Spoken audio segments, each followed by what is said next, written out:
আমি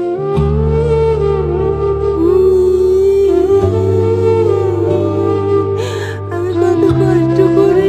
আমি আর কি বলবো রান্নাটা করে এখন এত দিনের সবজি কান্না নিয়ে গেছে আমার কি করবো আমার যে কত কষ্ট কেউ বোঝে না আমার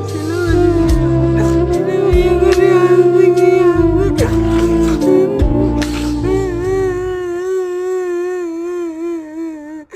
আমার এত কষ্ট কেন ভগবান এখন কখন রান্না করবো তারপরে খাবো আমি এত কষ্ট আর ভালো লাগে না আমার